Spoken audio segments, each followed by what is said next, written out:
నేను ఈరోజు రొయ్యలు పులుసు చేస్తున్నాను. చూసారా, కావాల్సిన పదార్థాలు: రొయ్యలు, ఉల్లిపాయ ముద్ద, ఒక పావు కిలోకి తక్కువ తీసుకున్నాండి ఉల్లిపాయలు, ముద్ద చేసా. ఉల్లిపాయ ముద్ద, చింతపండు,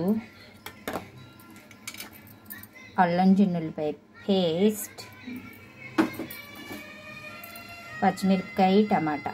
రొయ్యల పులుసుగా పసుపు, కారం,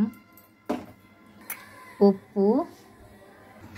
చూసారా, ఉప్పు, పసుపు, కారం కలిపేసి వీటికి పట్టించేస్తున్నా.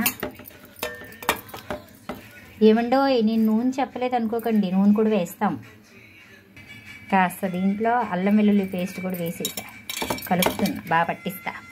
చూసారా, ఆయిల్ వేసేసాను. ఇప్పుడు ఏం చేస్తానో తెలుసా, రొయ్యలు దాంట్లో వేసేస్తా. చూసారా, ఇలా మొత్తం వాటర్ అంతా మగ్గిపోవాలండి. ఇవి ఎన్నో తెలుసా, కేజీన్నర తీసుకుంటే కేజీ వచ్చినాయండి. చూసారా, కానీ ఎంత పెద్దగా ఉన్నాయో. ఎంత పెద్దగా తీసుకున్నా ఇంత రంగులు అయిపోద్ది, డింగు మంచి చిన్న చిన్న అయిపోయి. కాస్త అలా ఉడికేటప్పుడు ఏం చేశానంటే కరివేపాకు వేసా. ఈ నీళ్ళన్నీ ఉడికినాక మిగిలిన వేస్తాను మసాలా.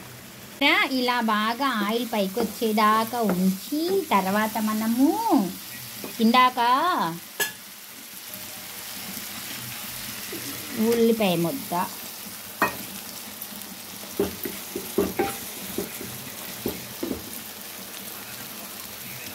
పచ్చిమిరపకాయలు, టమాటోస్ వేసి బాగా మగ్గబెట్టుకున్నామే.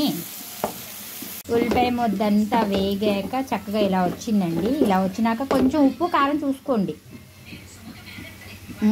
ఓకే, ఉప్పు సరిపోయింది, కారం సరిపోయింది. అంటే పులుసు పోస్తాం కదా, ఇప్పుడు కొంచెం పులుసు పోస్తున్నా చూడండి. అంటే పులుసు అంతా ఒక గిన్నెలోకి పిండుకున్నానండి. వేడిగా నేను కొంచెం పులుసులు ఎక్కువ తింటానండి. ఇప్పుడు ఇలా వీటిని పెట్టుకొని బాగా ఉడికించుకోవాలి ఫ్రెండ్స్. ఓకేనా, ఒక్క 15 నిమిషాలు ఇలా మగ్గబెడితే తర్వాత పొడి మసాలా వేసుకుందాం. సరే, చక్కగా ఆయిల్ ఇలా పైకి వచ్చేసింది. అప్పుడు మనము